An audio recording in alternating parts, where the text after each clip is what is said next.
নমস্কার বন্ধুরা, আজকে আমি আপনাদের সাথে শেয়ার করব আলুর একটা দারুণ চটপটা রেসিপি, যেটা খেতে দুর্দান্ত হয়। এটা আপনারা চাইলে শুধু শুধুও খেতে পারেন, এছাড়া রুটি বা গরম গরম ভাতের সাথে দারুণ লাগে খেতে। এই দিয়ে 10খানা রুটি অনায়াসেই খেয়ে ফেলতে পারবেন, এত সুন্দর হয় খেতে। একবার বাড়িতে ট্রাই না করলে বুঝতে পারবেন না। তো এই রেসিপিটি বানানোর জন্য আমি এখানে 3টে আলু সেদ্ধ করে নিয়েছি। আলুগুলি একটু ঠান্ডা হলে এইভাবে খোসা ছাড়িয়ে নিচ্ছি। আলুগুলিকে একদম খুব বেশি সেদ্ধ করা যাবে না, 70 থেকে 80% সেদ্ধ করে নেবেন। এর থেকে বেশি সেদ্ধ করবেন না, তাহলে আলুর রেসিপিটা বানাতে অসুবিধা হবে।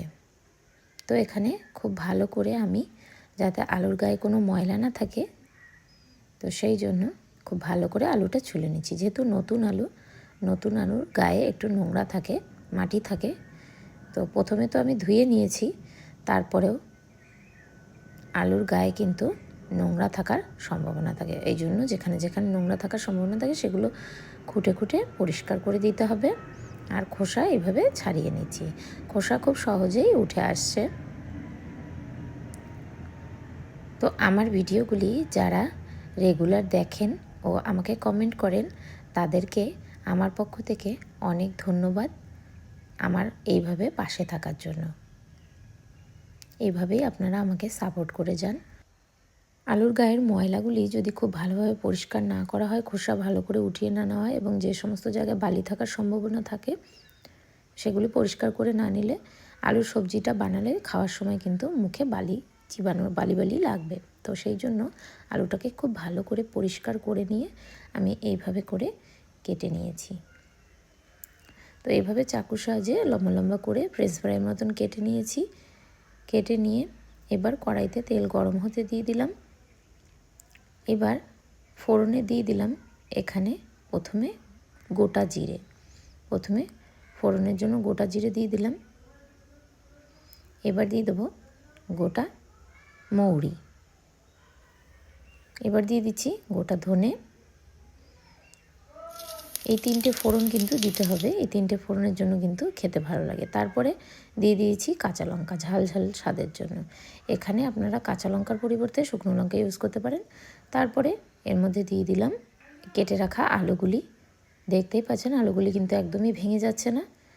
এইভাবেই সেদ্ধটা করতে হবে, যে খুব বেশি সেদ্ধও হবে না, আবার একটু একদম প্রায় সেদ্ধ হয়ে গেছে সেরকম অবস্থাতে নামিয়ে নিতে হবে।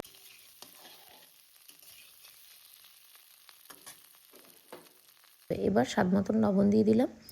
দিয়ে দেবো জিরা গুঁড়ি। বাড়িতে বানানো জিরা গুঁড়িটা দেওয়ার চেষ্টা করবেন। আর দিয়ে দিচ্ছি ধনে গুঁড়ি। এবার দিয়ে দিলাম গোলমরিচ। এবার দিয়ে দিচ্ছি লাল লঙ্কার গুঁড়ো। এবার এটাকে একটু ভালো করে নাড়াচাড়া করে নেব। কিছুক্ষণের জন্য নাড়াচাড়া করে নেব, খুব বেশি ভাজবো না এটাকে।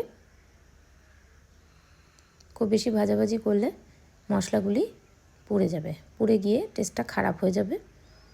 তো একটু সময়ের জন্য নাড়াচাড়া করে এর মধ্যে আমি একটু জল অ্যাড করে দেব। একটু জল অ্যাড করে দিলে খুব ভালোভাবে মশলার সাথে আলুটাও কষে যাবে।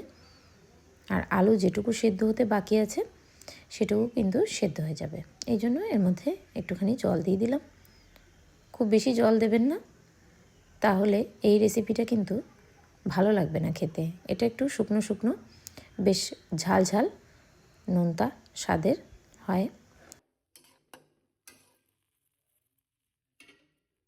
তো এই যে ঢাকা দিয়ে বেশ কিছুক্ষণের জন্য রেখে দিয়েছি। জলটা এভাবে শুকিয়ে আসলে আবারও নাড়াচাড়া করে নেব।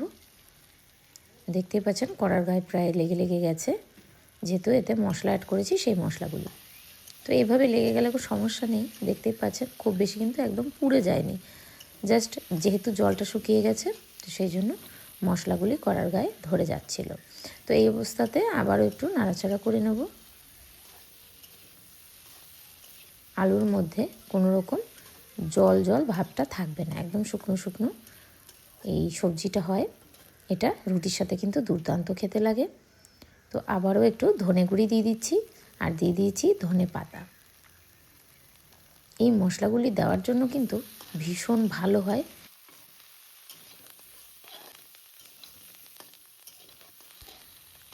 এই রেসিপিটি বানালে বাড়ির সবাই ছুটে আসবে, এর গন্ধেই এত দুর্দান্ত হয়। আপনারা বাড়িতে না বানালে বুঝতে পারবেন না। একদম শুকনো শুকনো মশলা, কিন্তু খেতে কিন্তু দুর্দান্ত হয়। এটা শুধু মুখেই, এই আলুর রেসিপিটা শুধু মুখেই খাওয়া হয়ে যাবে বানাতে বানাতে, এত ভালো হয় খেতে। আপনারা স্যালাড হিসেবেও কিন্তু এটা খেতে পারেন।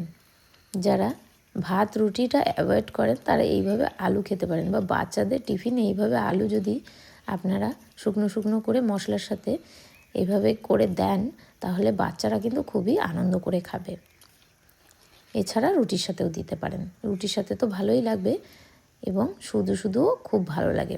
লাস্টে একটু পেঁয়াজ দিয়ে দিলাম, পেঁয়াজটা এইভাবে কাঁচা কাঁচাই থাকবে। আপনারা চাইলে একদম কাঁচাও দিতে পারেন, আর এর সাথে একটু শসাও মিশিয়ে দিতে পারেন। তো হয়ে গেল দুর্দান্ত স্বাদের আলুর চটপটা রেসিপি। আপনারা বাড়িতে ট্রাই করে দেখতে পারেন। আজকের মতন ভিডিওটা এখানেই এন্ড করছি। আবার দেখা হচ্ছে নতুন কোনো ভিডিও। ততক্ষণের জন্য আপনারা সবাই ভালো থাকবেন, সুস্থ থাকবেন, আর আমার চ্যানেলটিকে সাবস্ক্রাইব করে আমার পাশে থাকার অনুরোধ রইল আপনাদের কাছে।